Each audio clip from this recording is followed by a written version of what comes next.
A respected doctor volunteers at a rural clinic, burdened by the haunting memory of his daughter's death. But when a withdrawn little girl enters the room, something stops him cold. A ruby necklace she wears, identical to the one his daughter had on the day she died.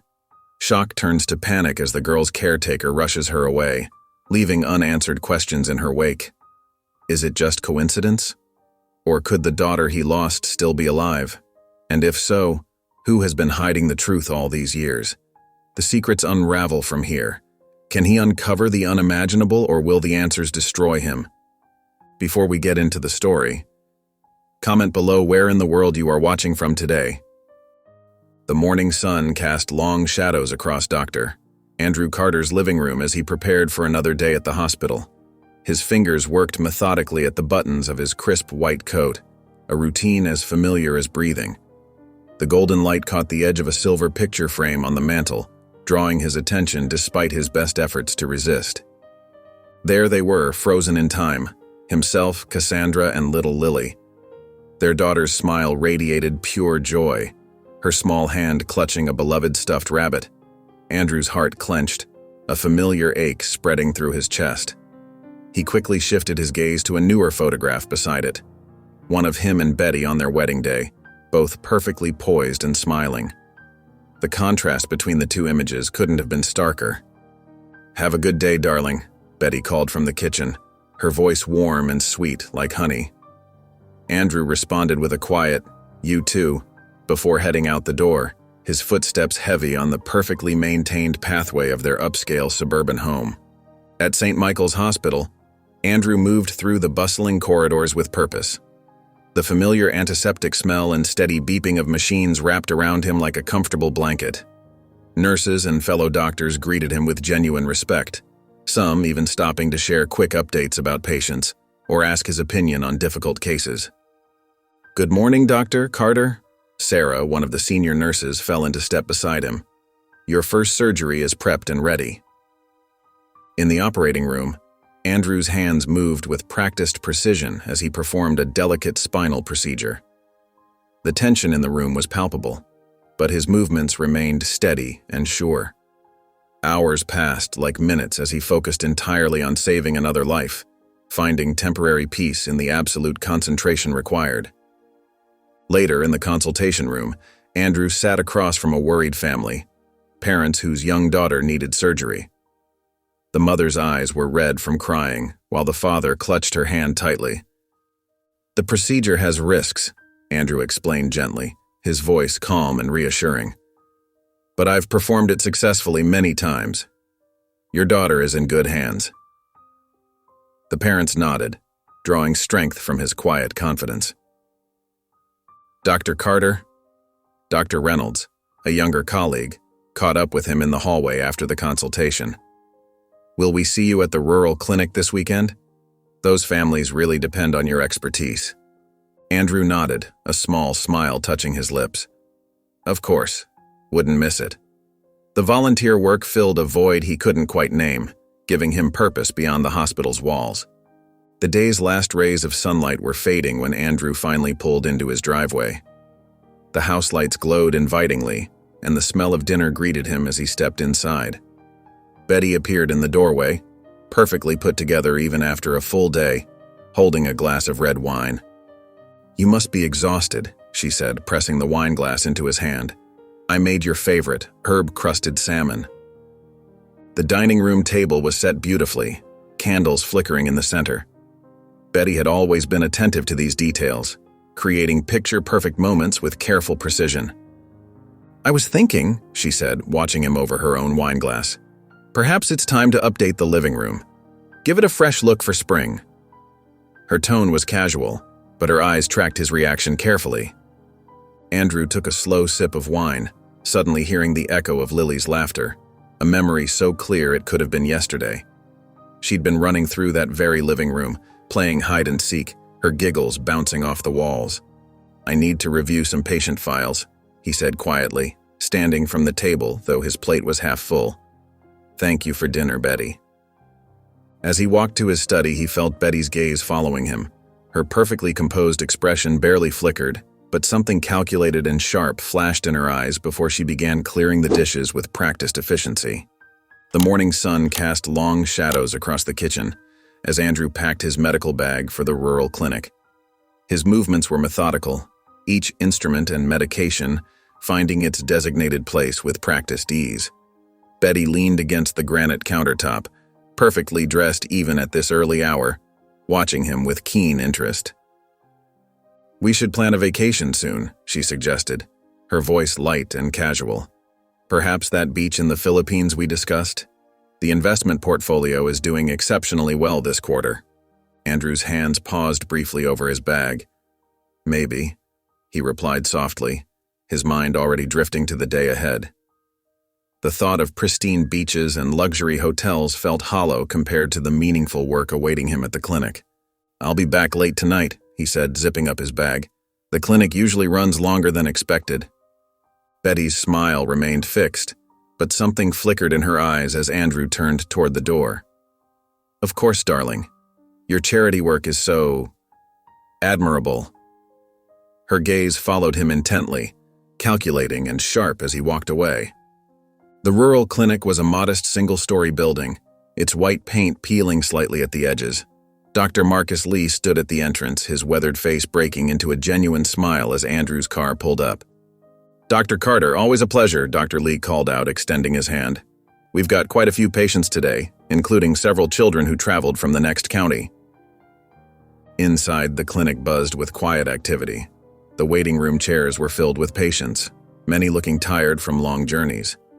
Andrew settled into the small examination room, its familiar simplicity a stark contrast to his modern hospital office. Throughout the morning, Andrew treated patient after patient with careful attention. A young boy with a persistent cough, an elderly woman with arthritis, a teenager with a sports injury. Each received his full focus and gentle care. "We've been seeing more orphaned children lately," Dr. Lee mentioned during their brief lunch break, unwrapping a simple sandwich. "Various caretakers bring them in for basic checkups. Some travel quite far for medical care." Andrew's hand stilled, his coffee cup halfway to his lips. The word orphaned sent a familiar pang through his chest. "Is that so?" he asked, trying to keep his voice steady.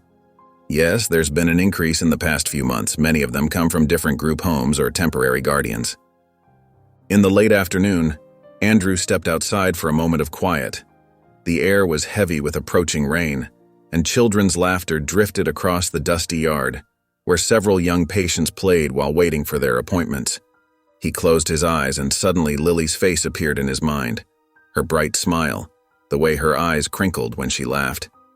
He could almost hear her voice, see her small fingers playing with the ruby necklace that had been his grandmother's. The red stone had matched her favorite dress perfectly. The weight of memory pressed against his chest, and something about this day felt different, heavier somehow, as if each moment carried extra significance. A cool breeze stirred the dust at his feet, and Andrew opened his eyes, watching the children play for a moment longer. With a deep breath, he turned and walked back into the clinic. There were still patients waiting, and he would give each one the same care and attention he always had, carrying his memories of Lily like a quiet strength in his heart. The afternoon sun filtered through the clinic's dusty windows as Andrew tended to a steady stream of young patients. His gentle hands worked with practiced care, cleaning scrapes and checking temperatures. A small boy with scuffed knees sat on the examination table, trying his best not to cry as Andrew cleaned his wound. "You're being very brave," Andrew said softly, carefully applying an antiseptic. "This might sting a little, but it will help you heal faster." The boy nodded, biting his lower lip as Andrew wrapped a clean bandage around his knee. "There we go. Good as new." A shy girl with pigtails hung back in the corner, clutching her worn teddy bear. Andrew noticed her hesitation and reached into his coat pocket, pulling out a cherry-flavored lollipop. Her eyes lit up slightly as she accepted the treat, though she still avoided direct eye contact. Dr. Marcus Lee stood in the doorway, observing Andrew's interactions. "You have such a way with them," he commented, his voice warm with admiration. "Many of these children come from difficult situations, broken homes, foster care, orphanages. Your kindness means more than you know." Andrew nodded, understanding the weight of those words. "Every child deserves gentle care," he replied, his throat tightening slightly as memories of Lily flickered through his mind. The afternoon light was growing softer when a woman in plain clothes entered, leading a small girl by the hand.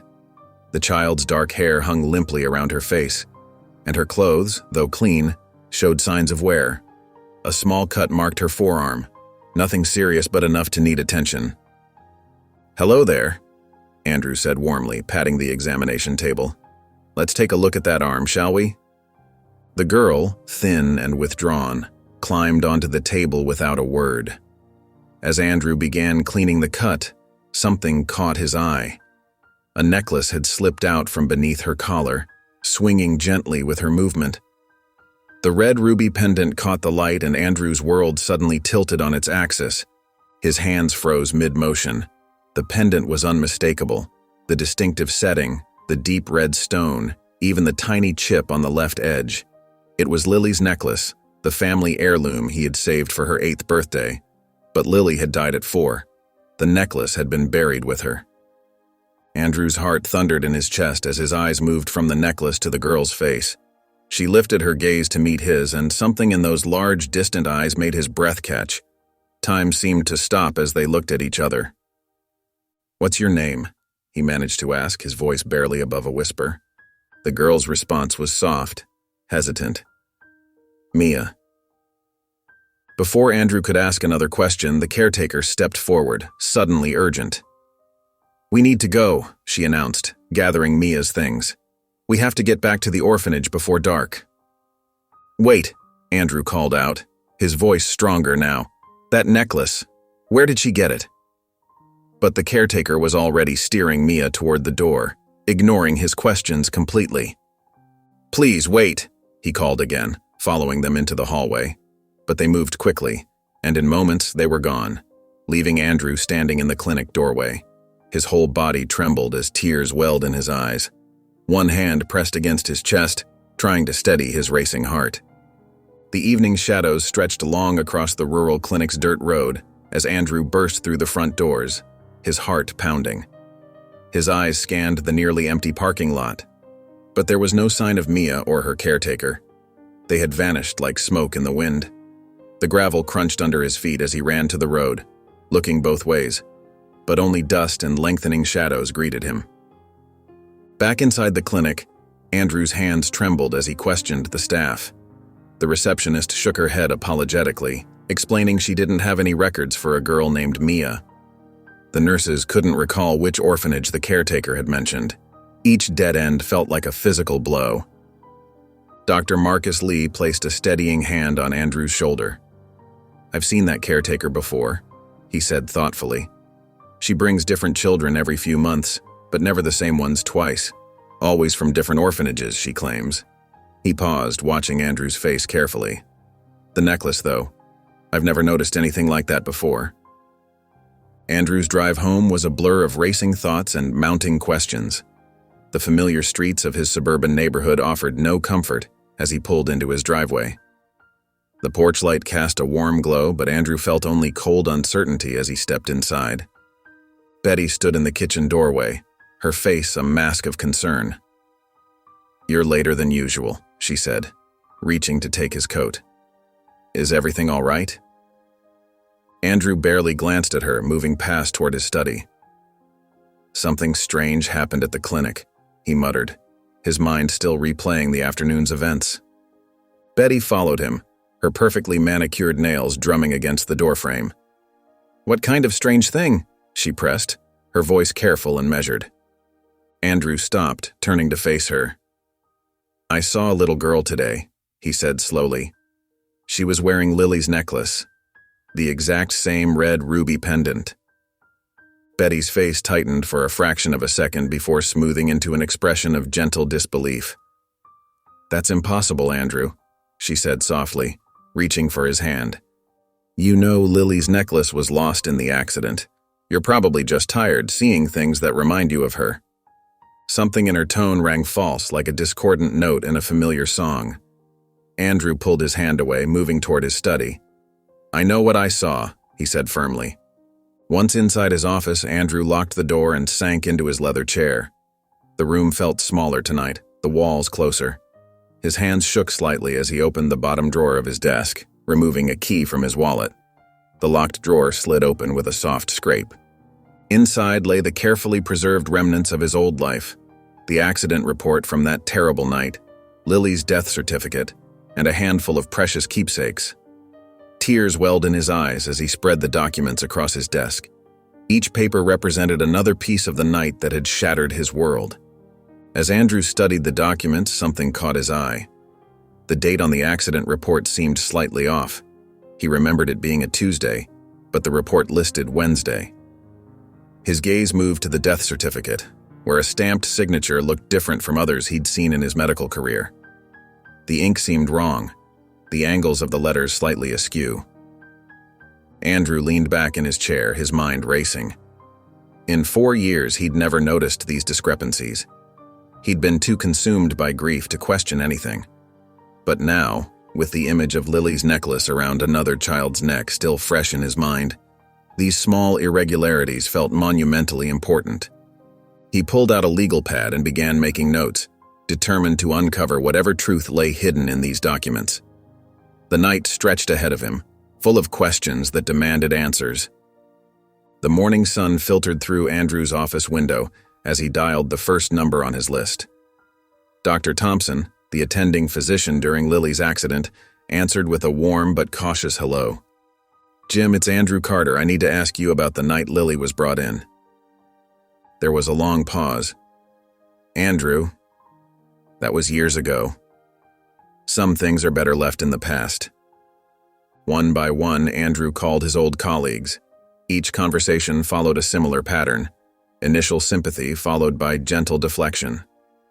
Dr. Martinez remembered holding Lily's chart, but couldn't recall specific details. Nurse Chen spoke softly about comforting Andrew that night, but suggested he focus on healing rather than reopening old wounds. His hands trembling slightly, Andrew finally dialed the number he'd avoided for years. The phone rang 3 times before a familiar voice answered. "Hello? Cassandra? It's Andrew." The silence that followed felt endless. When Cassandra spoke again, her voice was tight with emotion. "Why are you calling me, Andrew?" He took a deep breath. "Something happened at the rural clinic where I volunteer. I saw a little girl wearing Lily's necklace, the ruby pendant from my grandmother." "That's impossible," Cassandra whispered, but there was a hint of uncertainty in her voice. "I know what I saw," Andrew insisted. "Cassandra, I've been looking at the accident reports. Things don't add up." Another pause, shorter this time. "I always felt something was wrong," she admitted quietly. "The way they rushed us through everything, how they wouldn't let me—" Her voice cracked. "We should talk about this in person." "Yes," Andrew agreed, relief flooding through him. "Yes, we should." After arranging to meet Cassandra the next day, Andrew turned his attention to the police report spread across his desk.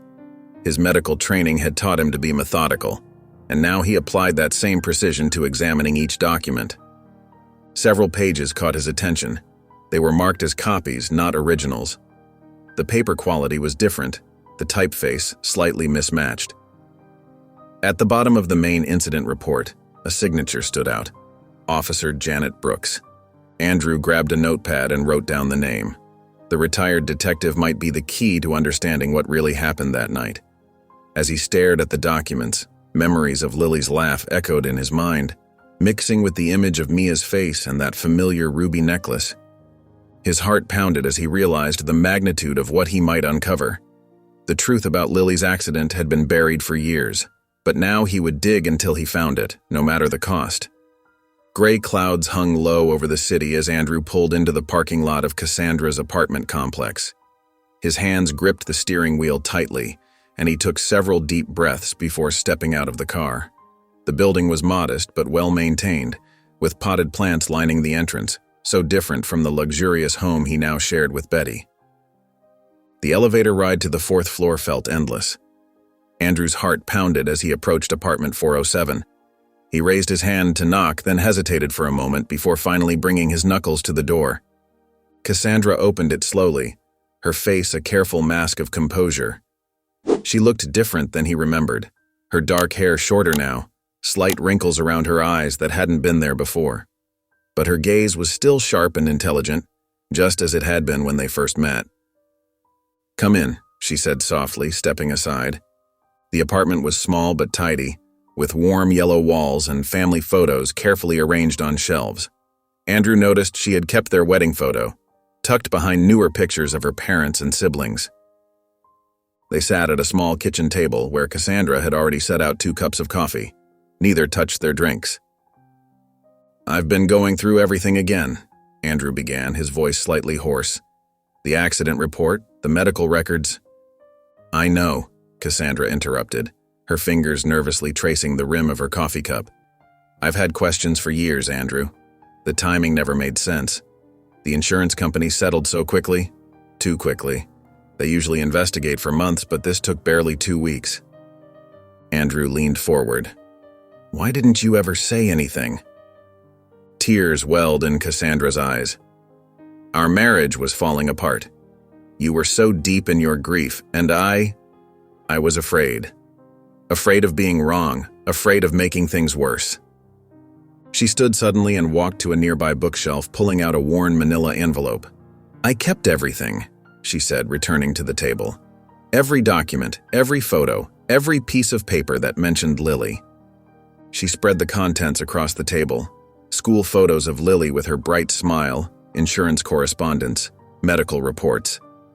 Andrew's throat tightened as he saw their daughter's face smiling up at him.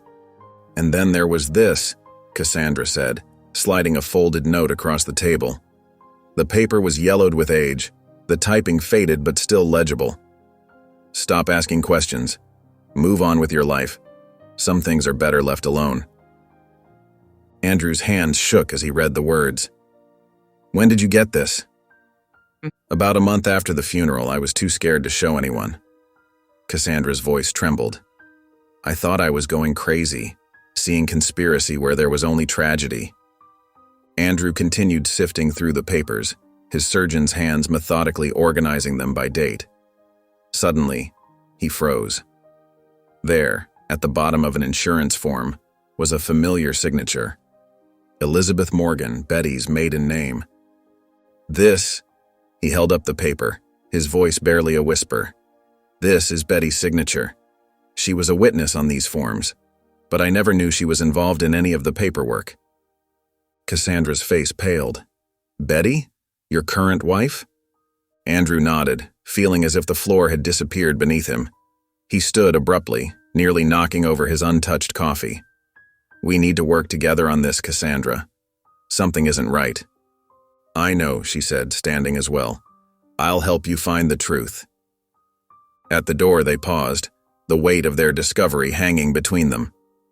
Cassandra's eyes held a mixture of hope and fear as she watched Andrew leave. Outside, Andrew tilted his face to the overcast sky. His mind raced with possibilities, but one thing was clear. He needed to speak with Officer Janet Brooks and find that orphanage caretaker before confronting Betty. The truth about Lily was buried somewhere in this web of lies, and he would uncover it no matter what it cost him. The morning sun cast long shadows across the suburban street as Andrew pulled up to Janet Brooks's modest home. The retired police officer's garden was immaculate, with neat rows of petunias and well-trimmed hedges that spoke of careful attention. Andrew straightened his tie, clutching his briefcase containing the suspicious documents before approaching the front door. Janet Brooks answered after 2 knocks. Despite being in her late 60s, she stood tall and straight, her silver hair neatly styled, and her eyes retained the sharp alertness of her years on the force. "Can I help you?" she asked, studying Andrew with professional scrutiny. "Officer Brooks, I'm Dr. Andrew Carter," he introduced himself, his voice steady despite his racing heart. "I need to discuss a case you handled years ago, my daughter Lily's accident." Something flickered in Janet's eyes, recognition, perhaps concern. She hesitated before stepping aside. "Come in, Dr. Carter." Inside, the house was as orderly as its garden. Janet led Andrew to a sunlit kitchen where family photos lined the walls. They sat at a small table, and Andrew carefully laid out the death certificate. "This signature," Andrew said, pointing to the document. "Something about it never felt right." Janet put on her reading glasses, examining the paper carefully. Her expression grew serious. "This isn't authentic," she said finally, her voice low. "I've seen enough forgeries in my career to know.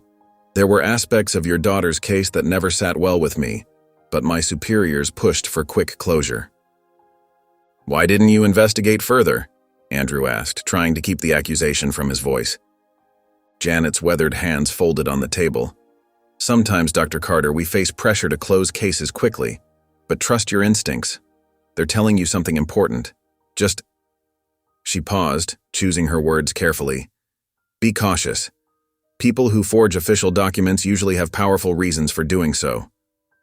Later that afternoon, Andrew's car kicked up dust as he drove to the rural clinic. Dr. Marcus Lee was finishing up with a patient when Andrew arrived, but he made time to talk. "That caretaker," Andrew began, trying to keep his voice casual. "The one with the little girl wearing the ruby necklace. Do you remember anything about where they came from?" Marcus furrowed his brow in concentration. "She mentioned an orphanage once, out past the old railway line, I believe, near Wilson County's border. It's a bit isolated. Used to be a Catholic school decades ago." Andrew jotted down the rough directions, his hand trembling slightly. It wasn't much, but it was something concrete to pursue. The sun was setting when Andrew finally returned home. Betty was in the kitchen, preparing dinner with practiced efficiency. She smiled at him, but Andrew noticed how it didn't quite reach her eyes. "I've been looking into some old paperwork," Andrew said carefully, watching her reactions. "About Lily's accident. There seemed to be some inconsistencies." Betty's hands stilled over the cutting board. "Inconsistencies?" Her voice was light, but there was an edge to it. "The death certificate, for instance," Andrew continued, "and some insurance documents that don't quite add up." Betty set down her knife with deliberate slowness. "Andrew, darling," she said, her tone taking on a concerned note that somehow felt rehearsed. "This isn't healthy. Grief can make us see patterns that aren't there. You're only hurting yourself and us by dwelling on the past." "Maybe," Andrew replied, maintaining his composure despite the chill her words sent through him. "But don't you think any parent would want to be absolutely certain?" Betty turned to face him fully, her expression a perfect mask of loving concern. "If you continue down this path, you might not like where it leads. Some doors are better left closed for everyone's sake." The threat in her words was subtle but unmistakable. Andrew nodded slowly, pretending to consider her advice while his mind raced with the implications of her reaction. He had his answer. Betty knew more than she was telling, and she was afraid of what he might discover. The morning dawned gray and misty as Andrew and Cassandra set out in his car. Raindrops dotted the windshield in a steady rhythm, matching the nervous beating of their hearts. They drove in silence for a while, each lost in their own thoughts as suburban neighborhoods gave way to rolling farmland. Cassandra pulled out a small photo album from her bag, her fingers trembling slightly as she opened it. "I've kept these all these years," she said softly. "I could never bring myself to pack them away." Andrew glanced over at the photographs while stopped at a crossing.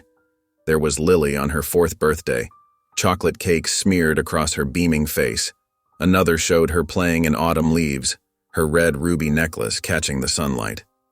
She always loved jumping in leaf piles, Andrew remembered, his voice thick with emotion. "Remember how she insisted on wearing that necklace everywhere?" Cassandra smiled, touching the photograph gently. "Even to bed sometimes." The car bumped along increasingly rural roads. Old barns, their wood weathered gray with age, dotted the landscape. Rusty train tracks crossed their path, leading nowhere. Andrew followed Dr. Lee's directions carefully, checking each intersection against the crude map he'd drawn. "There," Cassandra pointed suddenly. A wooden sign, its paint peeling, stood partially hidden behind overgrown bushes. Hope Haven Orphanage. They turned onto a gravel driveway that wound through unkempt grounds. The orphanage itself was a 3-story building that had clearly seen better days. Its white paint was chipping, and several shutters hung crooked. A small playground with rusty swings sat empty in the patchy yard. Andrew parked the car and they approached the front gate together. Before they could reach it, a woman in sensible shoes and a gray cardigan emerged from the building. Her silver hair was pulled back in a neat bun, and she carried herself with quiet authority. "I'm Sister Margaret Hall," she introduced herself, her keen eyes taking in their appearance. "Can I help you?" "Dr. Andrew Carter." Andrew stepped forward, gesturing to Cassandra. "And this is my investigative partner. We're looking into the welfare of some children in the area. There's a particular girl we're concerned about. Mia?" Sister Margaret's friendly expression cooled slightly. "I'm sorry, but we can't discuss specific children without proper documentation. Privacy rules, you understand?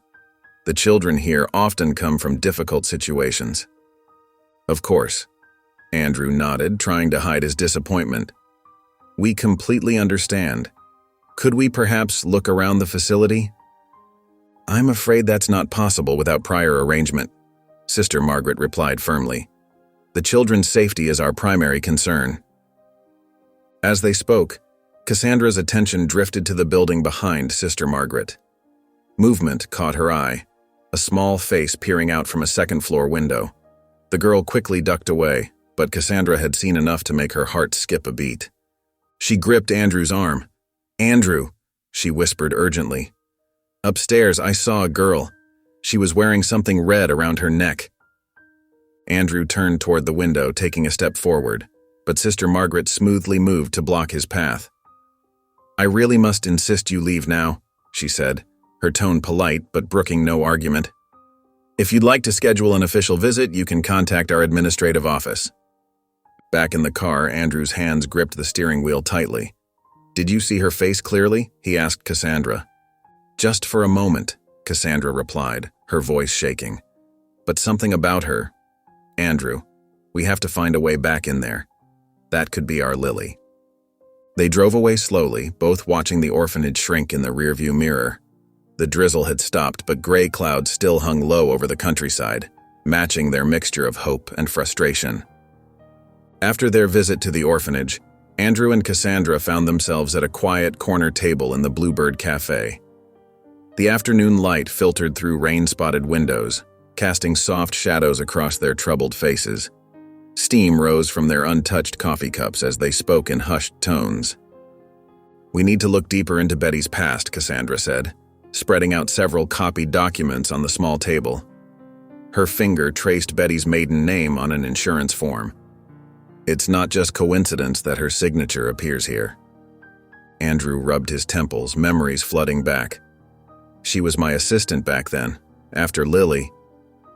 He paused, swallowing hard. "After the accident, Betty handled everything. The paperwork, the insurance, even the funeral arrangements. Don't you think that's strange?" Cassandra leaned forward, her voice barely above a whisper. "She seemed almost eager to take control of everything while we were both drowning in grief." Andrew nodded slowly, remembering Betty's efficiency during those dark days. What he'd once seen as helpful now felt calculated.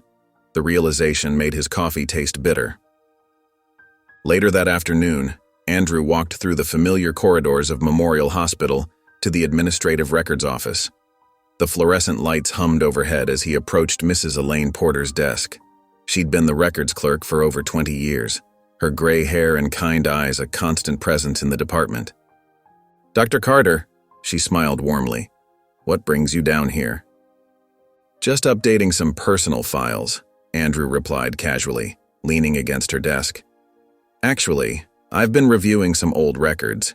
Would you happen to remember who had access to my daughter's files back then?" Mrs. Porter's fingers paused over her keyboard. "Well, as your assistant, Betty handled most of your personal documentation. She was quite thorough." Something in her tone made Andrew's ears prick up. As Mrs. Porter pulled up old records, Andrew noticed something odd. A substantial deposit into Betty's personal account, 3 months after Lily's supposed death. The amount matched an insurance payout that should have gone to a hospital trust fund. That evening, Andrew arrived at Cassandra's apartment. his briefcase heavy with copied records. The small living room felt cramped as they spread papers across her coffee table, creating a timeline of events. "Look at this." Cassandra pointed to a series of dates. "Betty's signature here, then here. But the handwriting varies slightly. And this death certificate, the doctor's signature looks forged." Andrew's hands trembled as he compared documents. She had access to everything. The medical records, the insurance forms, even the police reports. She profited from our pain.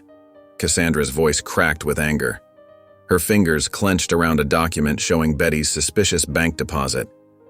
While we were grieving, she was orchestrating something terrible. They worked late into the night, arranging and rearranging papers until patterns emerged. Betty's involvement became clearer with each connection they made. Forged signatures, manipulated documents, suspicious financial transactions. Though they couldn't yet prove she was directly responsible for Lily's disappearance, the circumstantial evidence painted a disturbing picture.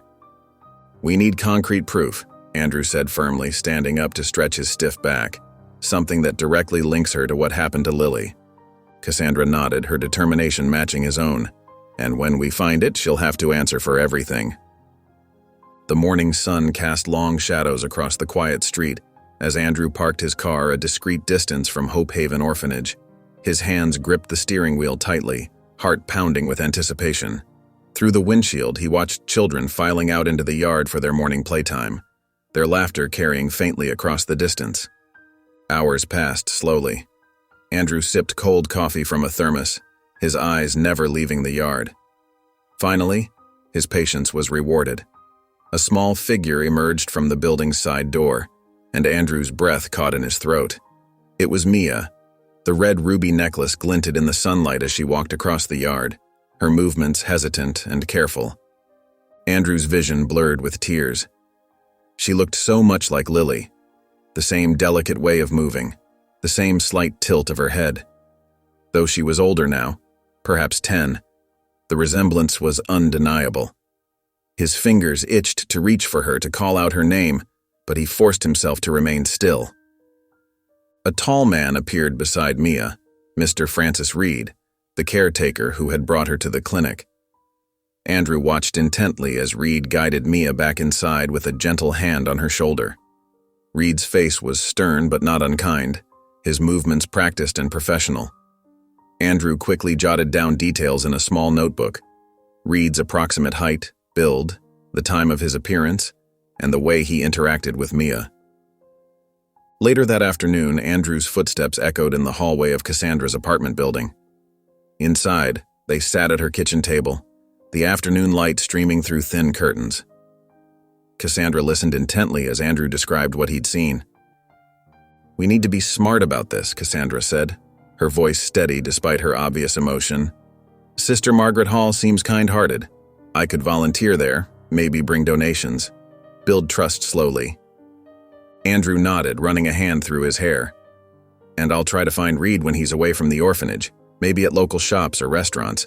If we approach this gently, show we mean no harm. But we can't let Betty know," Cassandra added quickly. "If she suspects anything." "Agreed, we have to be careful." That evening, Andrew pulled into his driveway, the sky darkening to purple.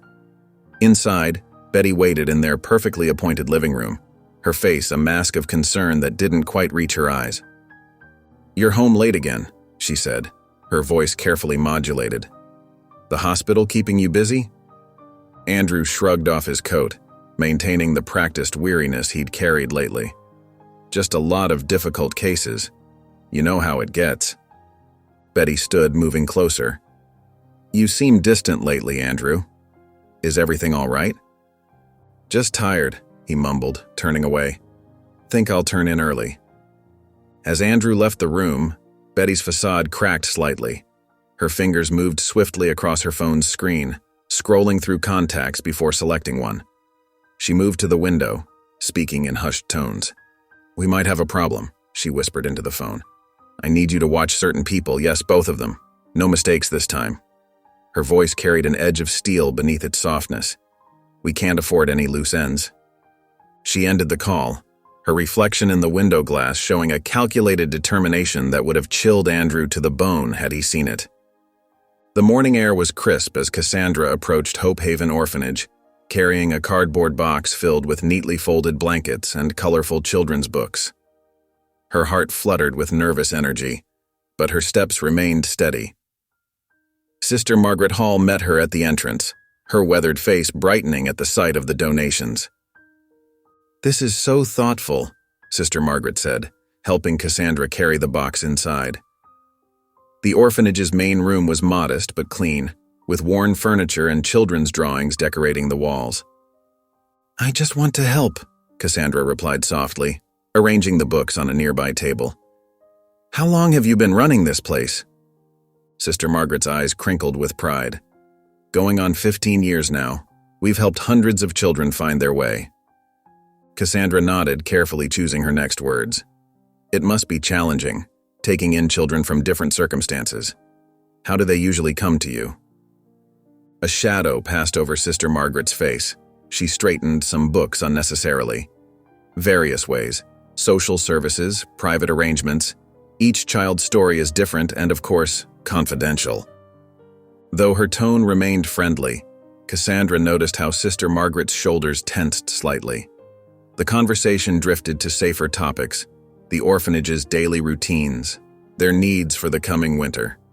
When Cassandra left, Sister Margaret's smile was genuine, but guarded. Across town, Andrew waited patiently outside the local market, watching as Francis Reed loaded supplies into a van.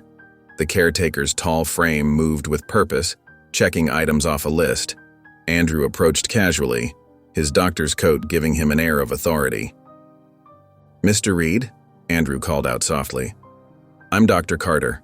I treated Mia at the rural clinic recently. I wanted to follow up on her care."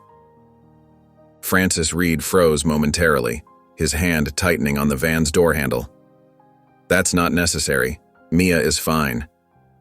Andrew maintained his gentle tone. "I'm sure she is.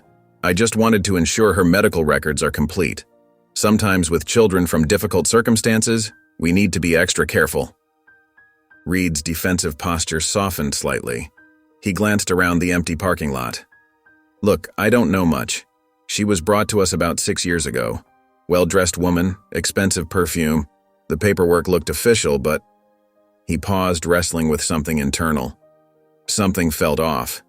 "But it's not my place to question." Andrew's heart raced, but he kept his voice steady.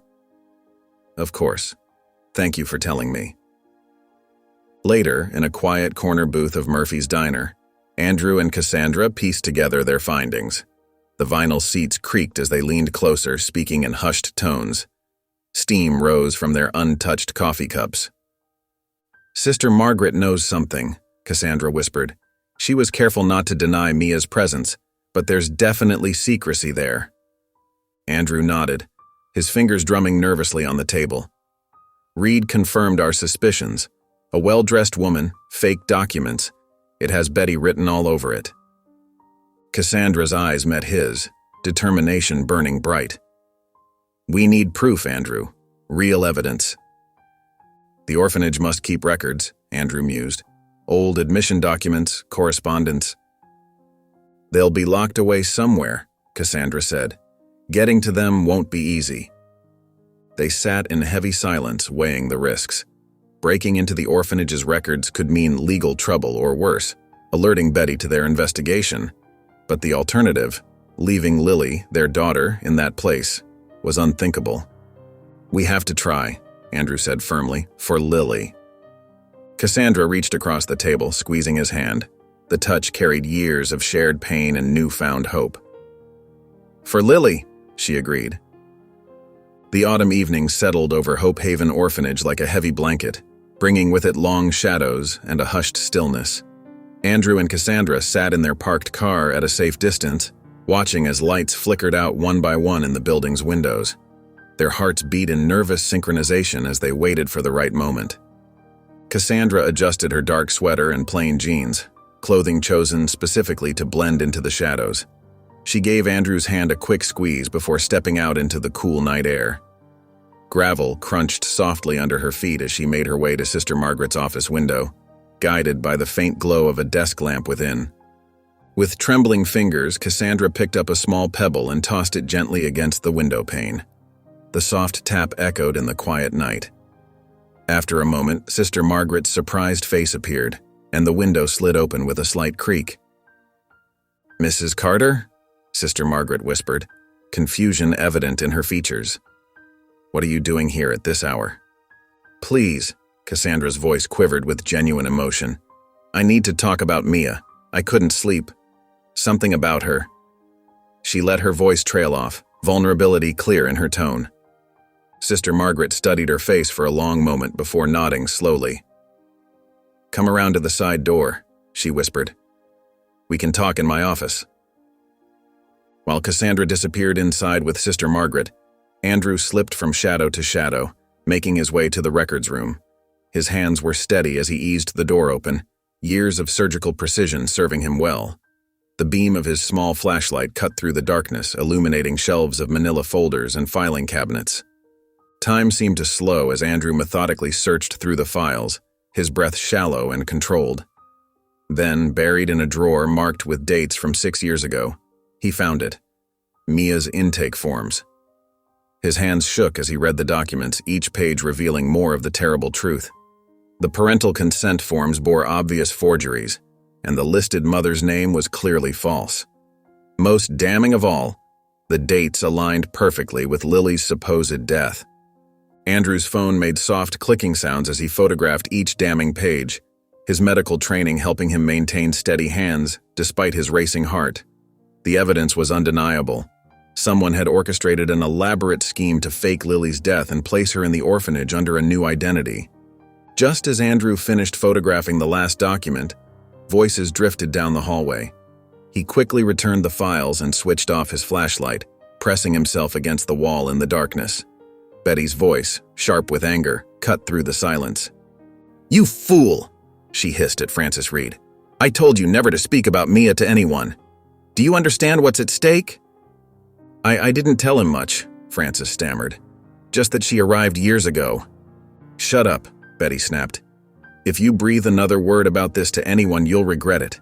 I can make your life very difficult, Francis. Don't forget who helped you with those gambling debts." Andrew held his breath as their footsteps moved past the records room. His heart thundered so loudly he feared they might hear it. Only when their voices faded completely did he dare to move, slipping out of the room and making his way silently back to the car. Minutes later, Cassandra joined him, her face flushed with emotion. They drove away in tense silence, the weight of their discoveries heavy between them. The photos on Andrew's phone were like burning evidence in his pocket, proof that Betty had orchestrated the unthinkable, stealing their daughter and fabricating her death. Early morning sunlight filtered through the study's windows as Andrew and Cassandra hunched over his desk, examining the photographed documents from Hope Haven Orphanage. The papers, displayed on Andrew's laptop screen, told a chilling story of deception. Each forged signature and falsified date pieced together a calculated plan that had torn their family apart. "Look at this," Cassandra whispered, her finger tracing across the screen. "The intake date. It's just 3 days after Lily's supposed accident." Her hands trembled as she gripped the edge of the desk. Andrew nodded grimly, his surgeon's eyes catching every detail. "And here, the parental release forms. The signatures don't match any of our handwriting." His phone buzzed, interrupting their focus.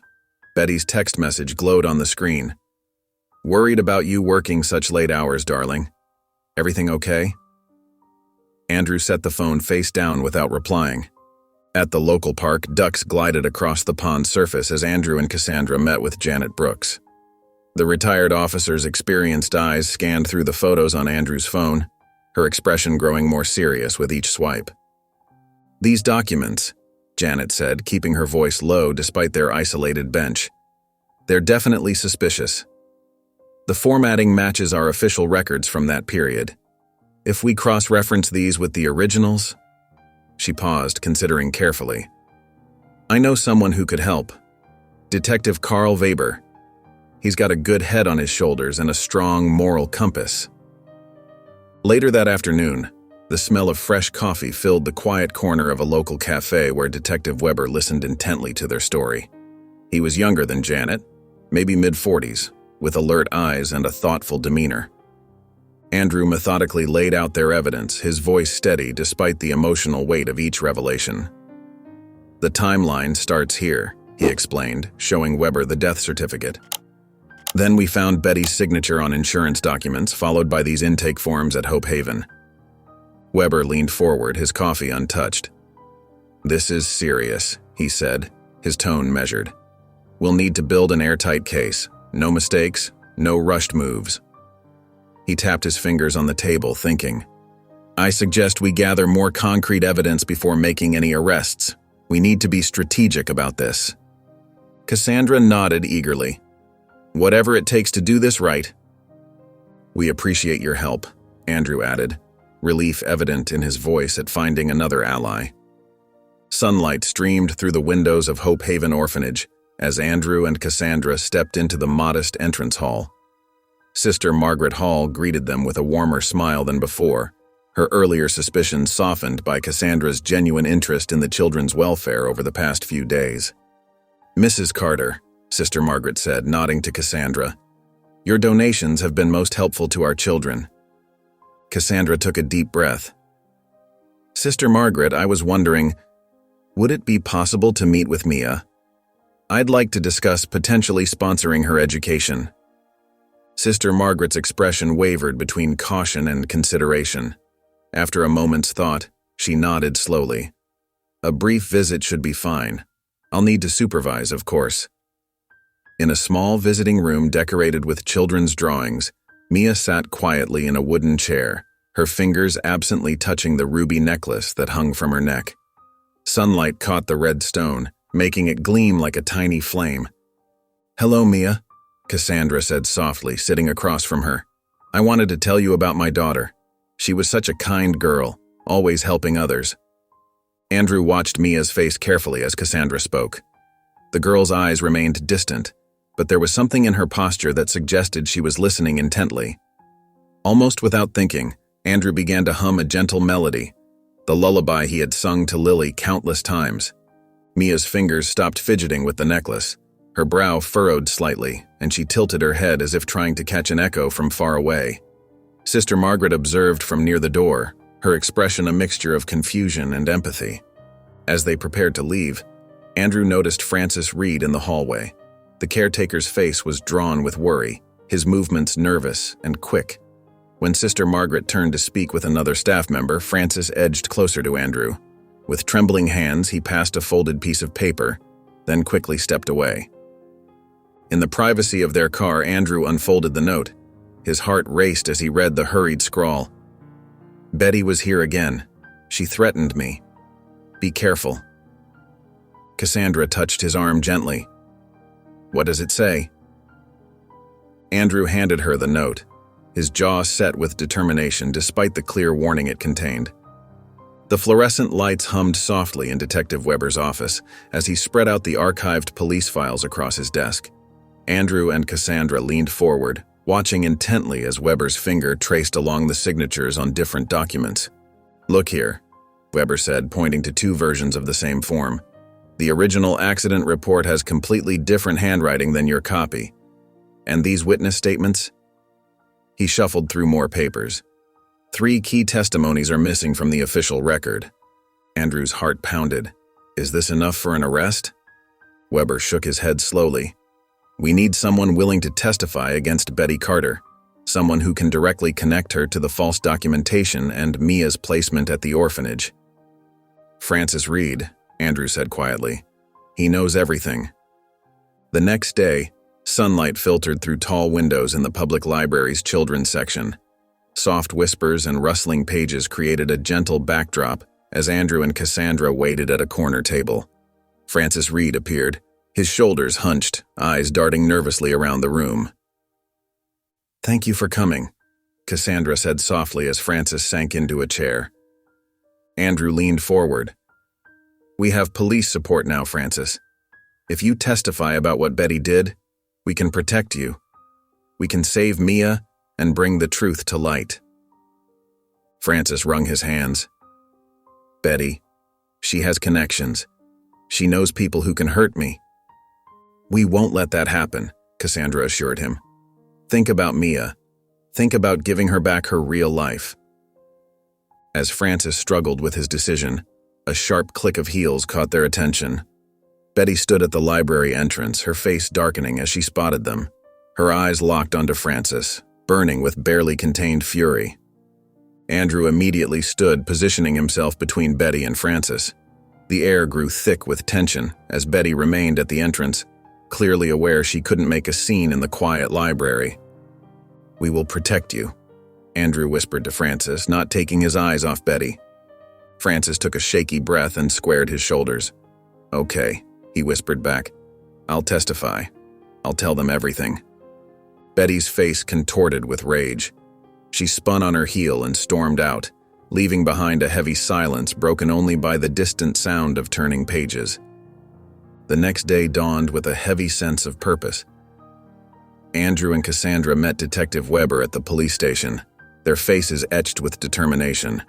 Weber led them through stark hallways to a small waiting area outside the interrogation room. Francis is ready, Weber said, straightening his tie. We'll record his full statement and get everything documented properly. Andrew paced the narrow corridor, his footsteps echoing against the linoleum floor. Inside the interrogation room, Francis Reed's voice trembled but grew stronger as he detailed Betty's involvement. She came to the orphanage late one night, Francis explained, his words captured by the recording device. Well-dressed, carrying a sleeping child and a folder of papers. She threatened me, said if I ever spoke about it, I'd regret it. While Francis continued his testimony, Weber nodded encouragingly, taking detailed notes. Later that afternoon, Weber reviewed the statement with satisfaction. This is exactly what we needed. I'll request the warrant immediately. Andrew's phone buzzed in his pocket. Betty's text message glowed on the screen. Come home now. I'm worried about you. You're working too hard. His stomach clenched as he read her words. He could feel the desperation behind her seemingly innocent concern. Betty was losing control, and they both knew it. At home, Betty met him at the door, her face a mask of wifely concern. Darling, you've been so distant lately. I'm worried about your health. She reached for his hand, but her fingers felt cold against his skin. Just busy at the hospital, Andrew replied evenly, careful to keep his voice steady. Some difficult cases. Betty's eyes searched his face. You should rest more. Let me take care of you. Andrew forced a tired smile, playing along with her charade while his heart hammered in his chest. That evening, Andrew's car pulled into the quiet hospital parking lot. Cassandra waited in a shadowy corner, away from the main lights. They stood together in the growing darkness. We're so close, Cassandra whispered. After all this time, we can finally bring Lily home. Andrew's voice shook slightly. I'm scared, Cassandra. What if Betty tries something before the police can arrest her? What if we lose Mia again? Cassandra reached for his hand, squeezing it gently. Love is stronger than fear, she said firmly, and truth is stronger than Betty's lies. We won't let anything stop us now. Under the dim parking lot lights, they stood together, drawing strength from each other's presence, ready to face whatever came next in their fight for justice. After a few days of tense waiting, Detective Weber's call finally came through. Andrew's hand trembled as he held the phone to his ear. We've got the warrant, Weber said, his voice firm. But listen carefully. Our sources indicate Betty might have hired some muscle. Stay alert until we move in. Andrew's throat felt dry. Understood, once she's arrested, we can prove Lily's identity? Yes, the DNA tests and documentation are ready, just be careful. Andrew immediately called Cassandra, his words coming out in a rush. The warrant's approved. We need to get to Hope Haven right away. During the drive to the orphanage, memories flooded Andrew's mind. Lily's sweet giggle echoed in his thoughts. The way she'd run to him with open arms, calling, Daddy! His fingers gripped the steering wheel tighter. The orphanage courtyard was quiet when they arrived. Sister Margaret Hall stood with several staff members, their faces curious at the unexpected visitors. Cassandra approached her carefully, drawing her aside. "Sister Margaret," Cassandra said softly, "there's something you need to know about Mia." She paused, choosing her words carefully. "She's actually our daughter, Lily. She was taken from us years ago." Sister Margaret's face paled. "Dear Lord," she whispered, pressing a hand to her chest. "The paperwork seemed legitimate. I never thought—" Her eyes filled with tears as the truth sank in. Before they could move forward, a car screeched to a halt nearby. Betty emerged, her designer heels clicking against the pavement. Two large men flanked her, their intentions clear in their threatening stance. They herded Andrew and Cassandra toward the orphanage's side entrance, cutting off their escape. "You just couldn't leave it alone, could you?" Betty's voice quivered with rage. Her perfectly manicured hands shook as she pointed at them. "Stay away from Mia, or I promise you'll regret it." Cassandra stepped in front of Andrew, her voice steady despite her fear. "You won't hurt anyone else, Betty." In the distance, police sirens began to wail. Betty's composed facade cracked, her eyes widening as the sound grew louder. She glanced frantically between her hired men and the approaching sirens, realizing her carefully constructed world was about to crumble. Police cars screeched to a halt outside Hope Haven Orphanage, their sirens cutting through the tense atmosphere. Detective Weber led his team through the gates, their movements swift and purposeful. Betty's eyes darted wildly as she grabbed Mia's arm, trying to pull her away from the approaching officers. "Come with me now," Betty hissed, but Mia planted her feet firmly on the ground, her small hands clutching the ruby necklace at her throat. Andrew stepped forward, his voice steady despite the chaos. "It's okay, Mia, I'm here."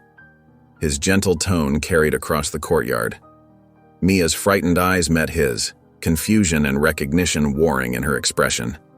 Betty's hired men moved to block the advancing police, but the officers quickly surrounded them, their training evident in their coordinated movements. From behind a weathered garden shed, Francis Reed emerged, his finger pointing directly at Betty. "That's her," he called out. "She's the one who brought Mia here with false papers. She threatened me to keep quiet about it all." Betty's composure shattered completely. "I did it for you, Andrew," she screamed, her voice cracking with hysteria. "Everything was for you. That child was your heir. She meant wealth, status, everything we could have together." Her words echoed across the courtyard, shocking everyone into momentary silence. Cassandra moved closer to Mia, wrapping a protective arm around the trembling girl's shoulders. Mia leaned into the embrace, overwhelmed by the unfolding drama that connected directly to her hidden past. Detective Weber approached Betty with handcuffs. "Betty Carter, you're under arrest," he stated firmly, beginning to read her rights. Betty's face contorted with rage and despair as the metal closed around her wrists. She alternated between sobbing and cursing, her carefully maintained facade crumbling completely.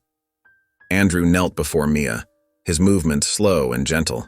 His fingers lightly touched the ruby necklace she wore. "This belonged to a girl I loved more than anything," he said softly, his voice thick with emotion. "My daughter." Tears welled up in Mia's eyes as she stared at him.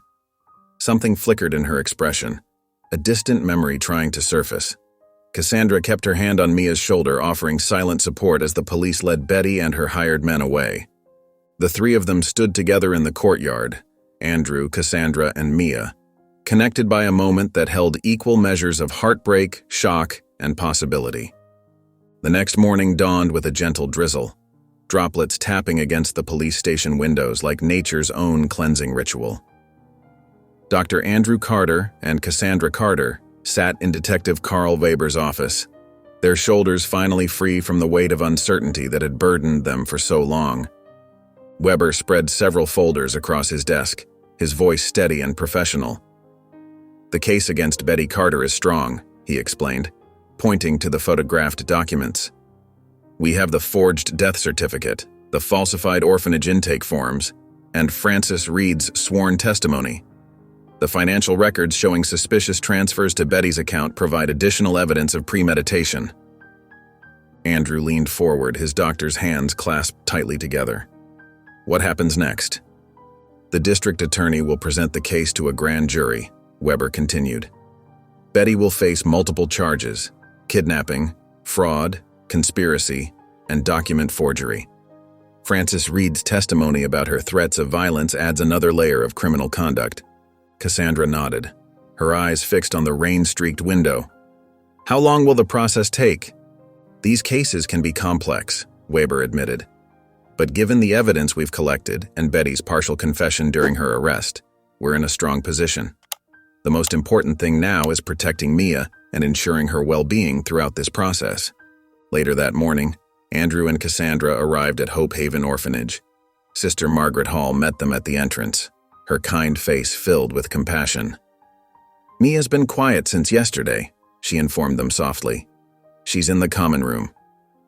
They found Mia sitting cross-legged in a worn armchair, a picture book open on her lap. Sunlight filtered through the windows, catching the red ruby at her throat.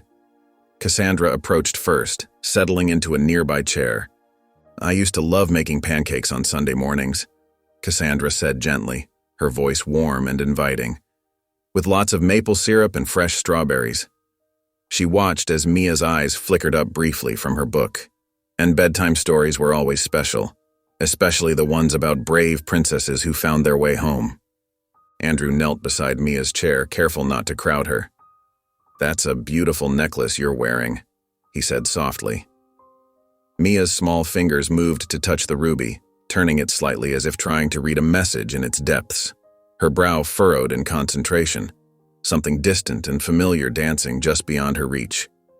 That evening, in his study, Andrew held his phone with steady hands as he dialed Dr. Helena Ruiz's number. The child psychologist's credentials were impressive, but more importantly, she specialized in helping children recover from trauma and memory loss. Dr. Ruiz, Andrew explained, the situation is delicate. She's been through so much, and we want to help her remember in a way that's gentle and safe. As he ended the call, having arranged a preliminary meeting, Andrew's gaze fell on a framed photograph on his desk. In it, Lily beamed at the camera, her toddler hands reaching toward the lens, full of joy and trust. His heart constricted with a familiar ache, but now that ache carried something new: hope. Cassandra joined him in the study and they sat together in comfortable silence, both understanding that healing would take time.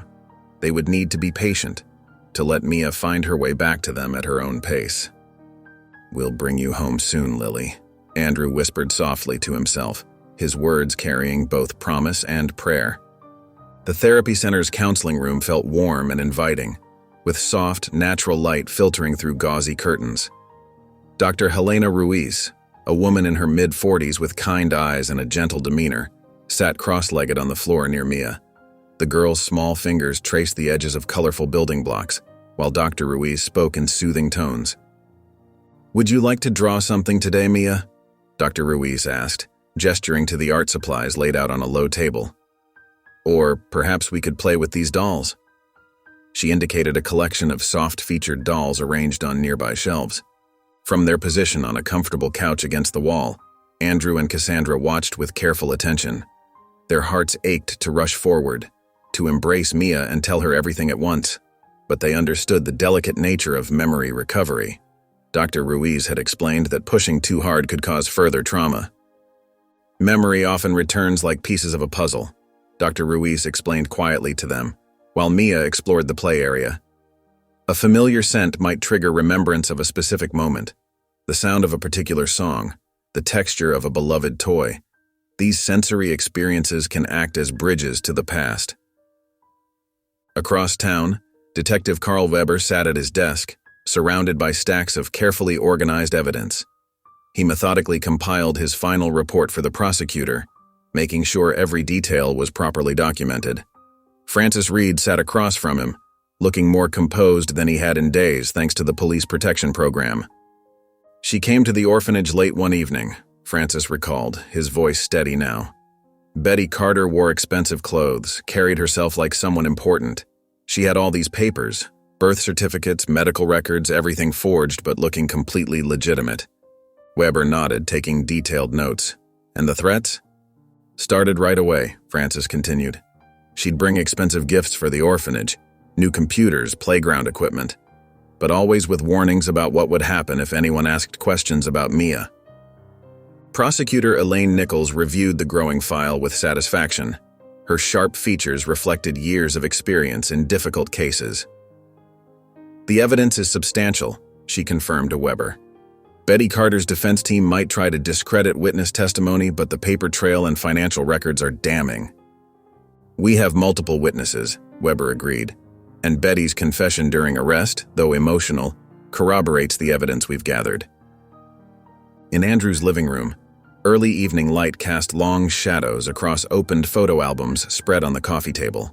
Cassandra's fingers trembled as she touched a photograph of Lily at age 3. The little girl wore a yellow sundress, her smile radiating pure joy as she held up a handful of dandelions. "She loved picking those flowers," Cassandra whispered, wiping tears from her cheeks. "She'd bring them to me every morning during spring." Andrew nodded, carefully setting aside items they'd chosen to bring to the next therapy session. A well-loved stuffed elephant with one ear slightly worn, and a small watercolor painting dominated by bright purple and orange swirls, Lily's artistic interpretation of a sunset. "Dr. Ruiz said familiar objects might help," Andrew said softly, running his hand over the elephant's soft fur. These were her favorites. Through the living room windows, the sky had cleared after days of rain. Stars began to appear, one by one, twinkling against the deepening blue. The peaceful evening seemed to mirror their cautious optimism as they prepared to help their daughter find her way back to them. The mid-sized courthouse buzzed with quiet tension as the pretrial motions began. Sunlight filtered through tall windows, casting long shadows across the polished wooden floors. Betty Carter's defense attorney, a sharp-featured man in an expensive suit, stood before Judge Ronald Harris with an air of practiced confidence. "Your Honor, we contest the admissibility of these documents," the defense attorney argued, gesturing to the evidence collected by Andrew and Cassandra. "The manner in which they were obtained raises serious concerns." Judge Harris, his silver hair catching the morning light, peered over his reading glasses with stern attention. His weathered face showed decades of judicial experience as he carefully examined each piece of evidence in his chambers. The courtroom waited in tense silence. Andrew and Cassandra sat in the gallery, their hands intertwined tightly. Andrew could feel Cassandra's pulse racing through her fingers, matching his own nervous rhythm. Across the room, Betty Carter sat rigidly at the defense table, her previously polished exterior showing cracks of worry. Her shoulders tensed with each document the judge reviewed, and her eyes darted between her attorney and the exit doors. When Judge Harris returned to the bench, his voice carried clear authority through the hushed courtroom. "The evidence will stand," he declared firmly. "The documentation's authenticity has been verified by multiple experts, and its relevance to this case is undeniable." Betty's facade crumbled slightly at the judge's words. For the first time since her arrest, real fear crossed her face as she realized the walls were closing in. Her manicured nails dug into the wooden table before her. Outside the courthouse, beneath a canopy of maple trees, reporters gathered with microphones and cameras.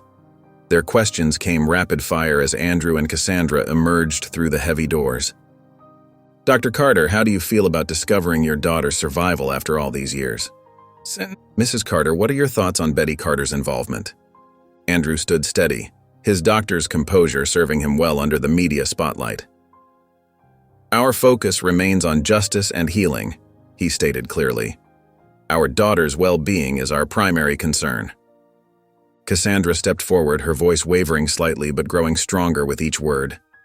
"We believe in truth," she added, emotion coloring her tone.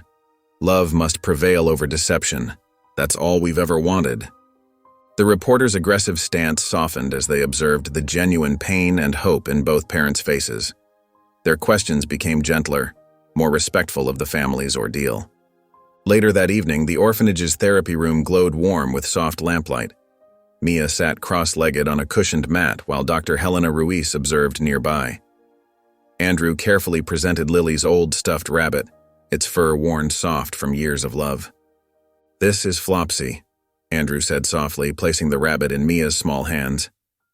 Mia held the stuffed animal uncertainly, her fingers running over its velvet ears. Dr. Ruiz leaned forward slightly, her voice gentle.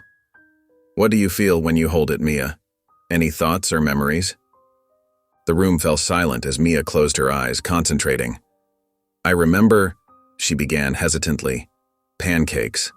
The smell of pancakes in the morning. Her brow furrowed with effort. And someone laughing. A song. Andrew's eyes filled with tears as he watched his daughter struggle to piece together her past. Cassandra squeezed his hand tightly, both of them barely breathing as they waited. I think, Mia's voice trembled. I used to have a daddy who sang to me. Andrew's heart seemed to stop. With infinite gentleness, he whispered, Yes, sweetie, I'm right here. The moment hung in the air like crystal, fragile and precious. A small step forward on their long journey home. The courthouse hummed with nervous energy as potential jurors filed into the courtroom. Morning light streamed through tall windows, casting long shadows across the polished floor.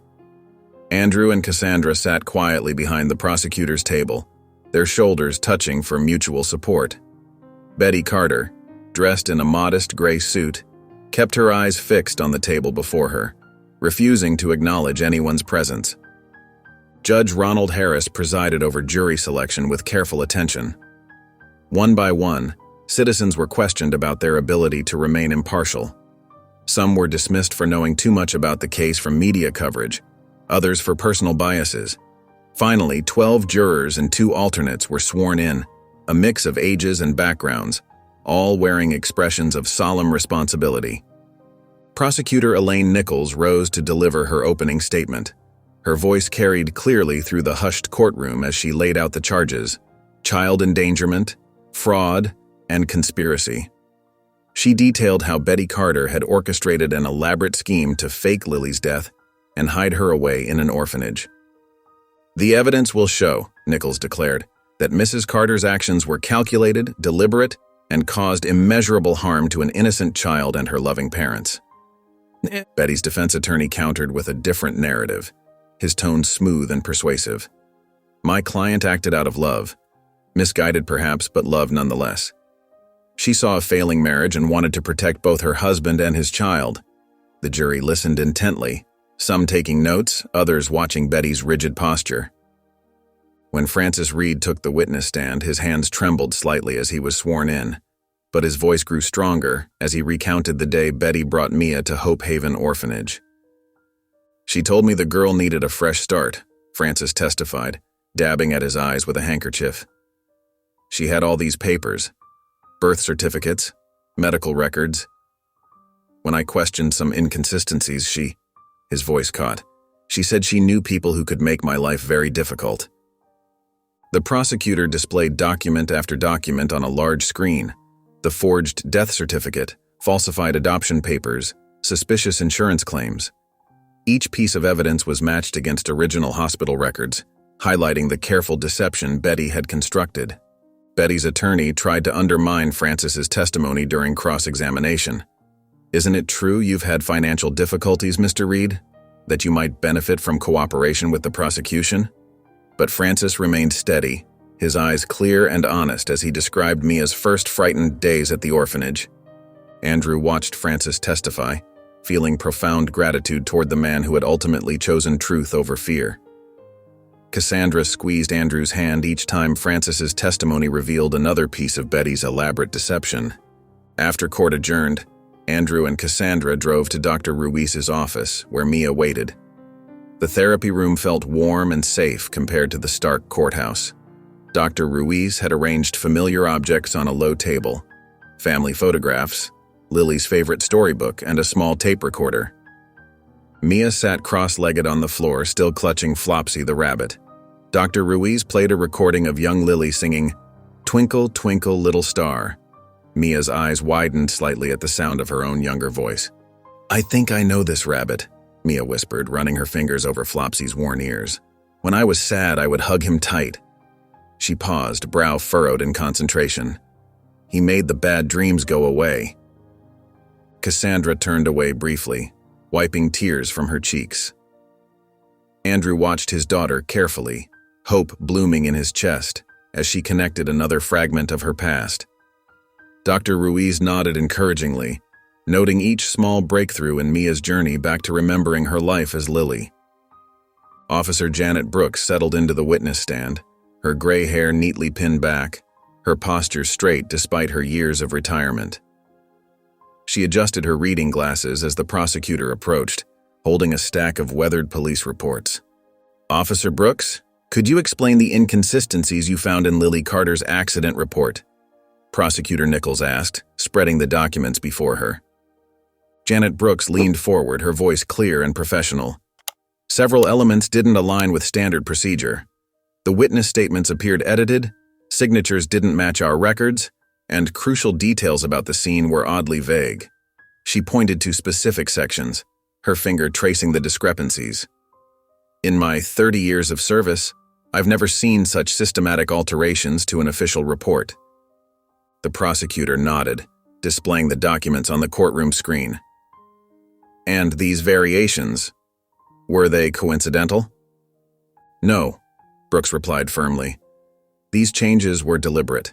Someone with access to our filing system methodically modified these records." Her voice carried a weight of regret. "I should have investigated further. The signs were there." In the gallery, Andrew watched intently as Officer Brooks's testimony reinforced the prosecution's case. Each revealed forgery felt like another crack in Betty's carefully constructed facade.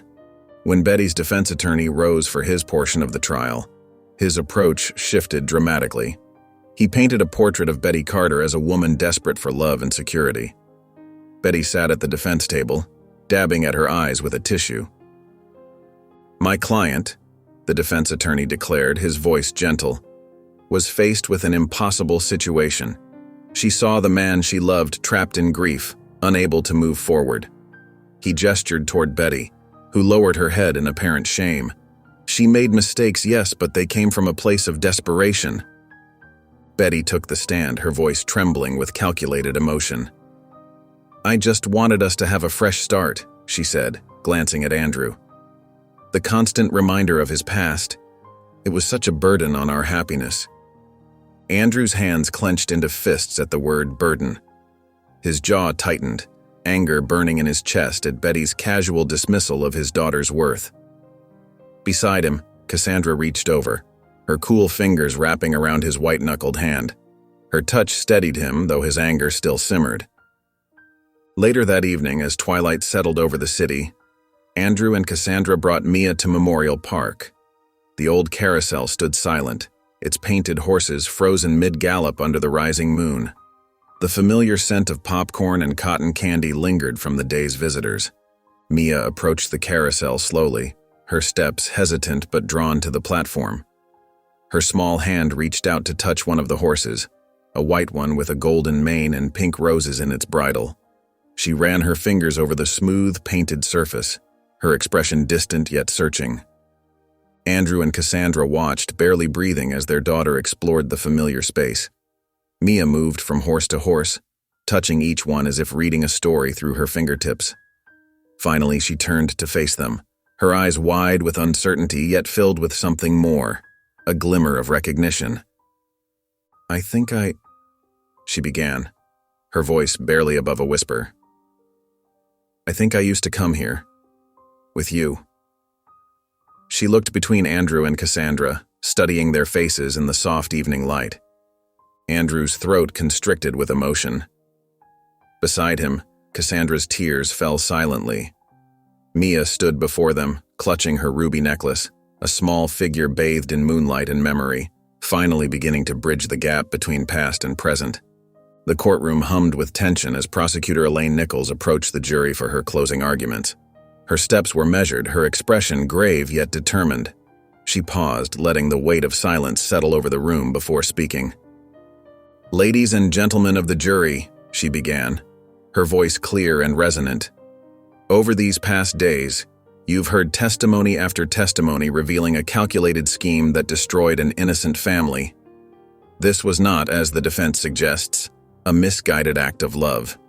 This was a deliberate, cruel conspiracy motivated by greed and selfishness." Nichols moved closer to the jury box, her hands gesturing toward the evidence laid out on the prosecutor's table. The facts are undeniable. We have presented forged documents bearing Betty Carter's handwriting. We have heard from Francis Reed, who testified about Betty's threats and manipulation. Officer Janet Brooks confirmed the systematic alteration of official police records.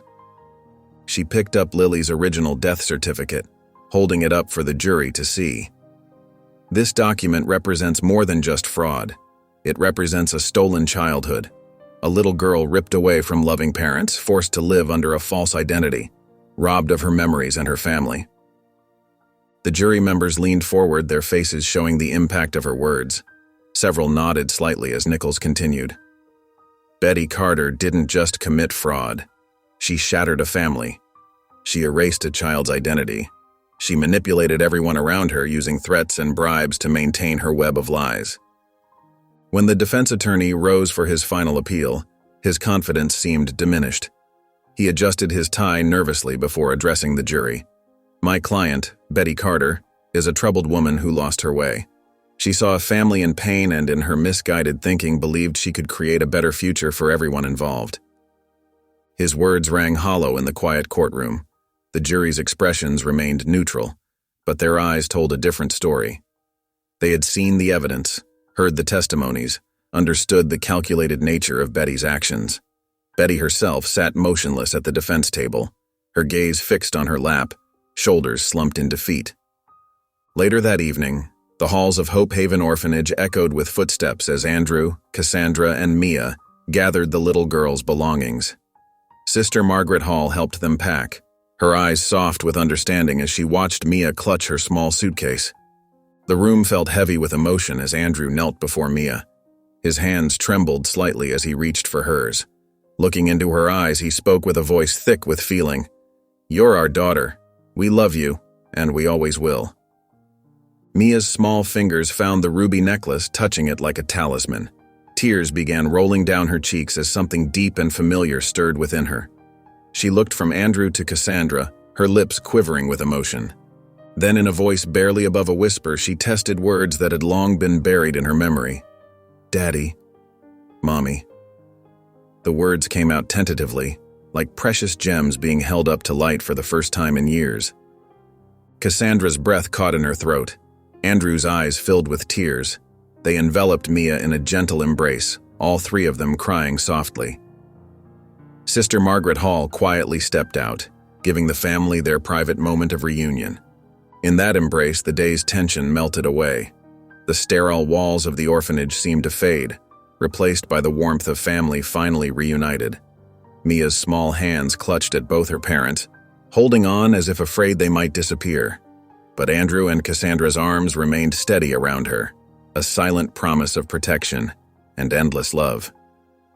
The morning sun filtered through the courthouse windows, casting long shadows across the waiting area where Andrew and Cassandra Carter sat in tense silence. The wooden bench felt hard and unyielding beneath them, but neither noticed the discomfort. Their joined hands spoke volumes about their shared anxiety as they waited for the jury's decision. Andrew's thoughts drifted to that pivotal day at the rural clinic when he first spotted the ruby necklace around Mia's neck. The memory of her innocent face, so like Lily's, made his heart ache. He remembered Lily's infectious giggle, the way her eyes would crinkle at the corners when she laughed. Those memories, once painful reminders of loss, now felt like precious stepping stones leading back to his daughter. Cassandra's grip on his hand tightened periodically, her thumb tracing small circles on his palm. Her face showed the strain of waiting, but there was strength in her expression, a quiet determination that had carried them through this ordeal. Detective Carl Weber's footsteps echoed in the quiet hallway as he approached. His presence brought a sense of reassurance as he stood before them, his badge catching the morning light. "The evidence is solid," Weber said, his voice low and confident. "We've built an airtight case. The jury has everything they need to see the truth." His words carried the weight of professional certainty, tempered with genuine concern for the family he'd helped reunite. Inside the courtroom, tension mounted as the jury filed back in. Their faces were solemn, carrying the gravity of their decision. Judge Ronald Harris's voice cut through the silence like a knife. "Has the jury reached a verdict?" The foreperson, a middle-aged woman in a navy blazer, rose slowly. Her voice was clear and unwavering as she spoke. "We have, Your Honor. On the count of child endangerment, we find the defendant, Betty Carter, guilty. On the count of fraud, we find the defendant guilty. On the count of conspiracy, we find the defendant guilty." Each pronouncement of guilty sent ripples through the courtroom. Betty Carter's face drained of color, her carefully maintained composure crumbling as the reality of her situation sank in. Her shoulders slumped forward, defeat written in every line of her body. Andrew and Cassandra exchanged glances, tears welling in their eyes. Years of pain, doubt, and searching culminated in this moment of vindication. Justice had finally caught up with Betty's cruel machinations. Outside the courthouse, the afternoon sun was bright and harsh. Camera flashes added to the glare as reporters pressed forward, microphones extended like eager hands. Mia pressed closer to Andrew's side, her small fingers clutching his sleeve as she half hid behind him. Andrew's voice remained steady as he addressed the media. "We're grateful to everyone who helped bring the truth to light. Detective Weber, the prosecution team, and especially those who came forward to testify. The justice system worked today, not just for our family, but for every child who deserves to be protected." Cassandra stepped forward, her voice thick with emotion but clear. "We are bringing our daughter home." Those simple words carried years of longing and hope. The cameras clicked rapidly, capturing this moment of triumph and reunion. Mia's presence between her parents, though shy and uncertain, completed the picture of a family emerging from darkness into light. Her hand still held Andrew's sleeve, but her posture showed trust rather than fear. The ruby necklace gleamed at her throat, no longer a symbol of loss, but a bridge between past and present. The next day dawned with somber purpose as the courtroom filled for Betty Carter's sentencing. The morning light cast long shadows through the high windows, touching the faces of those gathered to witness justice being served. Prosecutor Elaine Nichols stood tall, her voice carrying conviction as she addressed Judge Ronald Harris. "Your Honor, the severity of these crimes demands appropriate punishment. Mrs. Carter not only endangered a child but systematically destroyed a family through calculated deception." Betty Carter stood at the defendant's table, her shoulders rigid, her facade of innocence finally stripped away. She stared straight ahead, avoiding the eyes of those she had wronged. Judge Harris's voice filled the courtroom with authority.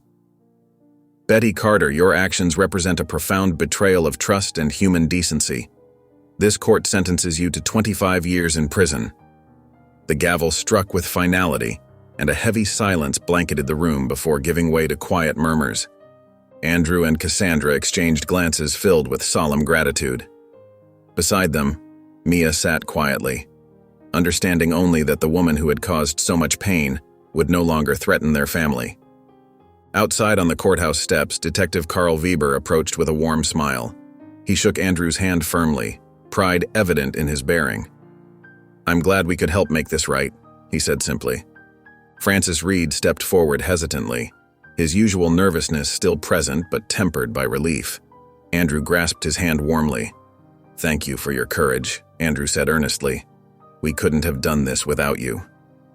Sister Margaret Hall joined them, her eyes downcast. "I should have seen the truth," she began, but Cassandra touched her arm gently. "You were deceived like so many others," Cassandra assured her. "What matters is that you helped us when you understood." After Francis and Sister Margaret departed, the family returned home. The evening settled around them as they sat down to a quiet dinner. Mia's eyes wandered to the walls where Andrew had restored Lily's photographs, happy moments frozen in time showing a younger version of herself. The ruby necklace caught the light as Mia turned to look at the familiar images. Cassandra placed a plate of warm pancakes before her, the same recipe she'd mentioned remembering during therapy. Mia took a small bite, and a hint of a smile touched her lips as another piece of her past found its place in the present. After a few weeks, sunlight streamed through the family court's tall windows as Andrew and Cassandra stood before the judge.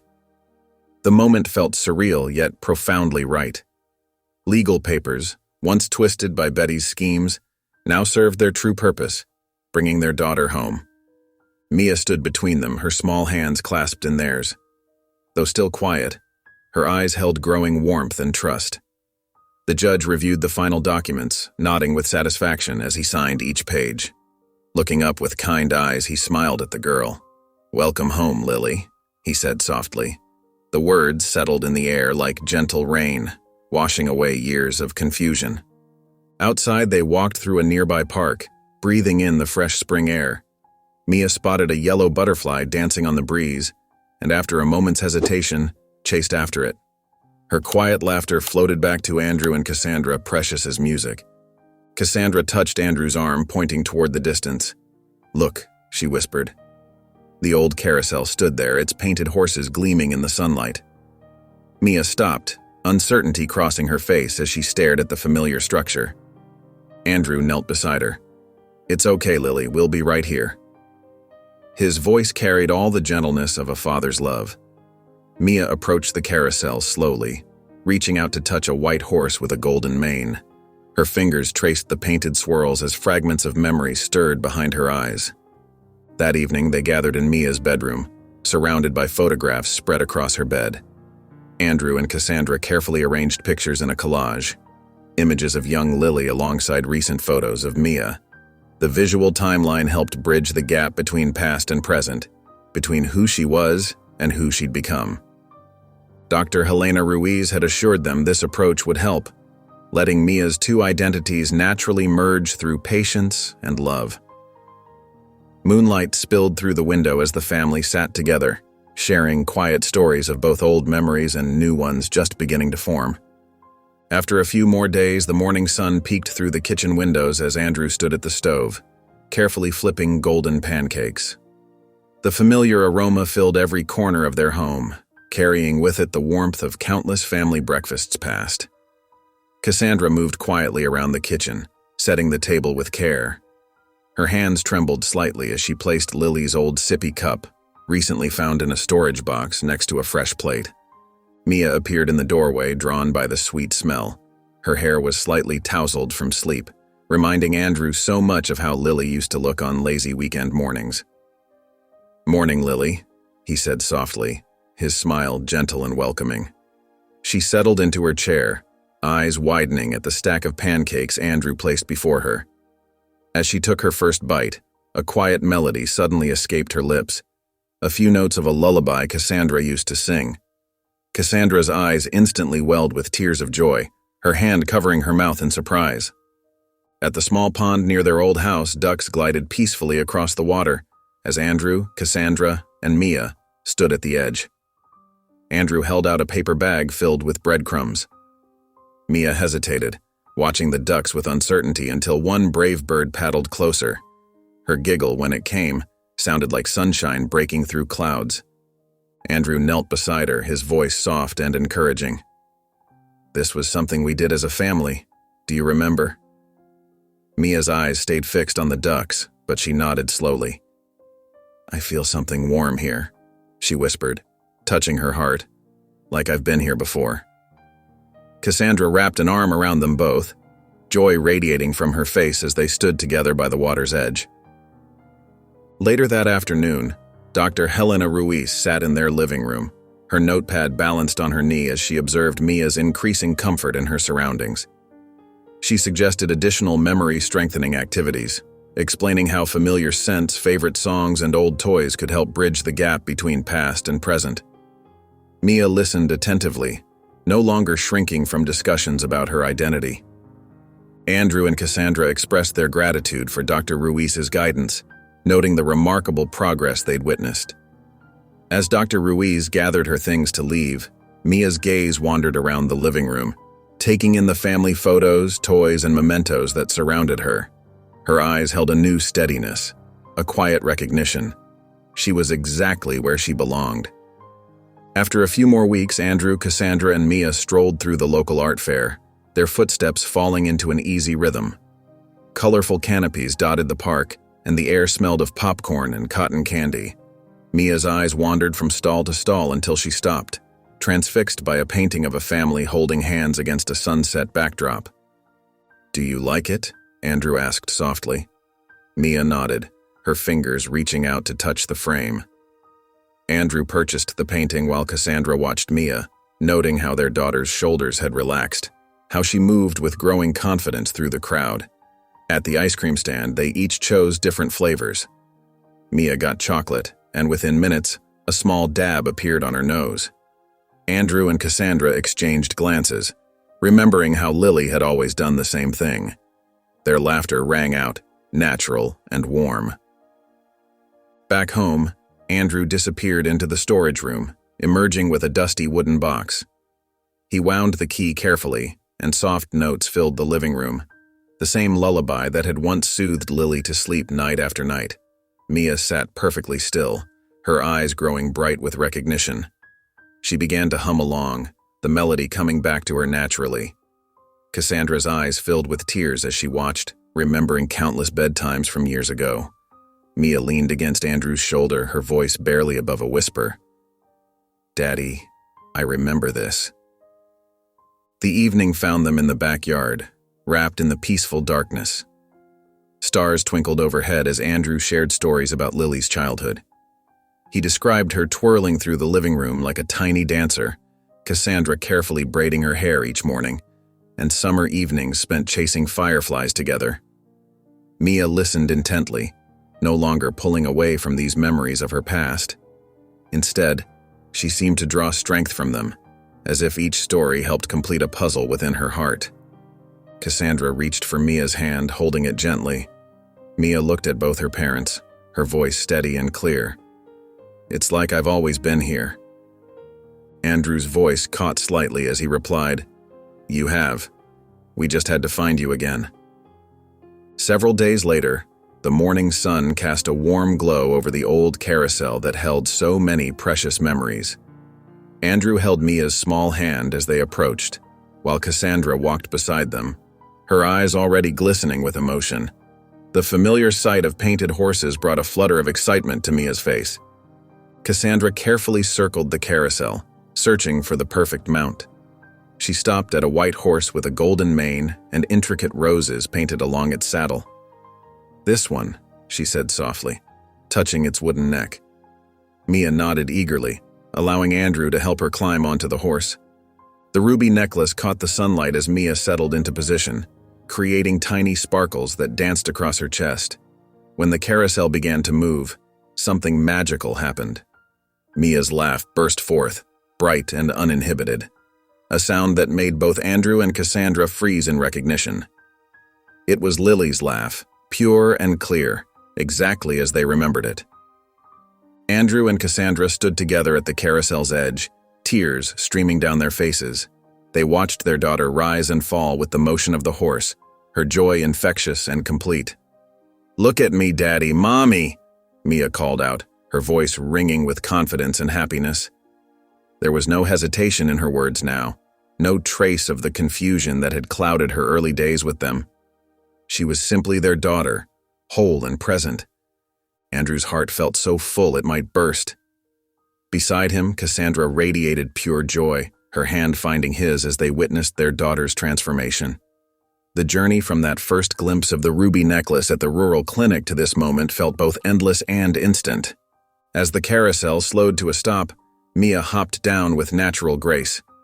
She ran straight to her parents, throwing her arms around them both in an enthusiastic embrace. They held each other close, a family circle finally complete. Together they turned away from the carousel, hands linked in an unbreakable chain. They walked toward the setting sun, their shadows stretching behind them on the path. Mia's laughter echoed once more, sweet and clear, a sound of perfect healing and homecoming. The family moved forward together, their silhouettes merging with the golden light of sunset, 3 hearts beating as one. If you enjoyed the story of Dr. Andrew, Cassandra, and Mia, I handpicked this next story that will touch your heart. Please don't miss this one. Click here to watch it.